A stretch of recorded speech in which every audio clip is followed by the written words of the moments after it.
Hey guys, Desler Magic here, and we've got the final spoilers for Strixhaven, hopefully. And yes, these last couple have been the commander decks, but, well, if Wizards is going to use the term Strixhaven loosely, so am I. So first up, we got Healing Technique. It's a 4-cost sorcery with Demonstrate. We all know what that does at this point. And then return target card from your graveyard to your hand. You gain life equal to that card's mana value. Exile Healing Technique. That's actually really nice. I mean, you remember that this last college here is the emo tree hugger hippies. So yeah, a bunch of graveyard stuff, bunch of death and revival and Circle of Life and Lion King crap. They probably do a lot with mushrooms too, like other than just grow them. I kind of hate all 5 of these colleges. I don't know about you guys, but this is a nice ability. Next up, Blossoming Bog Beast. It's a 4-cost 3/3 beast. Whenever it attacks, you gain 2 life, which really is not that much in Commander, but okay. Then, creatures you control gain Trample and +X/+X until end of turn, where X is the amount of life you gain this turn. Oh, you could weaponize that pretty hard. You guys know one of my favorite ongoing archetypes in the game is definitely weaponized life gain. Although the definition of that archetype is white-black, but, you know, you can get away with it in this too, especially with the cards in this deck. Next up, Witch's Clinic. Yep, that's about what I could afford with my insurance. It's a rare land. It comes in untapped. You can tap for colorless, and if you pay 2 and tap it, target commander gains lifelink until end of turn. Nice. Next up, there's Marshland Bloodcaster. It's a 5-cost 3/5 Vampire Warlock. That's weird that there's warlocks in this college too, but okay. It's flying. Pay 2 and tap it. Rather than pay the mana cost of the next spell you cast this turn, you may pay life equal to that spell's mana cost. Okay, starting with 40 life, that's a little broken. And my gosh, the cringe puns in this set, and the play on words, and the multiple choice test, and then the just like the glorified uncard. So this one, yeah, the flavor text is blood magic is more art-ery than science. Ha ha ha ha ha, I can barely contain myself. But yeah, that's insane. It's not even just the next card off your library, which would be fairly fair. You know, this is just like, oh, you know, a giant, 15-cost Emrakul, I'll just dump 15 life, and then, there it is. The thing is, though, this is a 5-cost creature, so, like, okay, you ain't doing it on turn 2. So it's like, it's not that broken, it's just good. Still free casting, though. Next up, Revival Experiment. It's a 6-cost sorcery. For each permanent type, return up to 1 card of that type from your graveyard directly to the battlefield. Hello. You lose 3 life for each card returned that way, and then exile this card, because if you were able to cast this again from the graveyard somehow, that would be utterly broken. With all the graveyard instant and sorcery recursion that they built into Strixhaven, they're gonna have to put exile this card on the end of every good card from now until eternity, so that was a wonderful scalable way to handle it, clearly. But yeah, this is pretty good. It's just, well, it costs 6 in harder to get to your graveyard in the first place. So you can't really set up this degenerate turn 2 combo, but it's a good card. Next up, Trudge Garden. It's a 3-cost enchantment. Whenever you gain life, you may pay 2. If you do, create a 4/4 green fungus beast creature token with trample. Damn, that's pretty good. That's probably one of the best recurring life gain triggers that I've seen in the game ever, actually. I mean, Soul Bond would probably beat it. But, like, as far as tokens go, and especially in the color green, I mean, this is, like, top tier right here. And it only costs 3. I would expect this to be at least a $2 or $3 card, if not a lot more. Next up, Pest Infestation. Oh, they're eating his homework. Ain't that just a shame? So it's green +X/+X. Oh, we know what this does.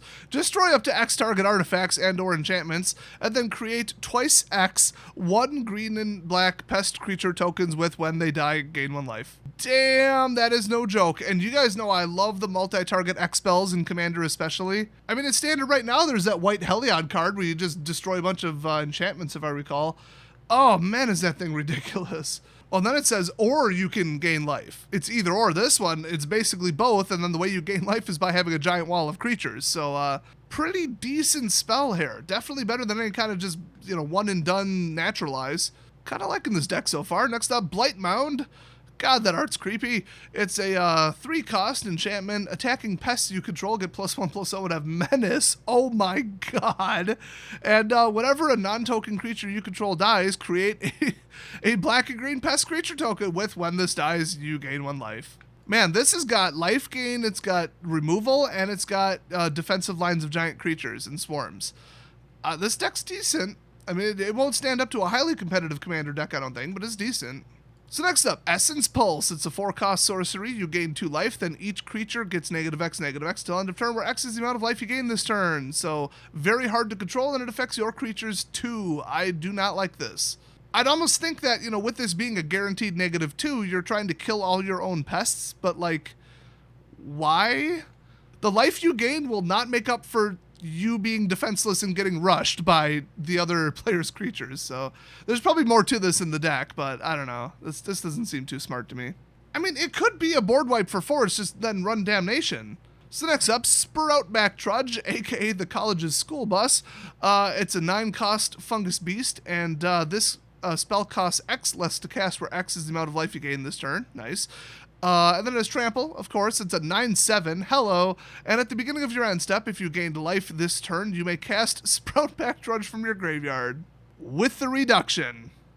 Damn. A 9/7 recurring creature in a black-green deck where it doesn't actually need black in the cost.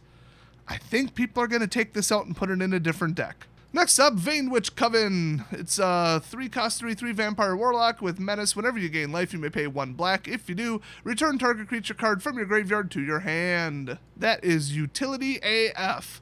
Next up, as a Root Channeler, it's a 6-cost 4/6 Treefolk Druid. It has reach. Creature spells you cast cost X less.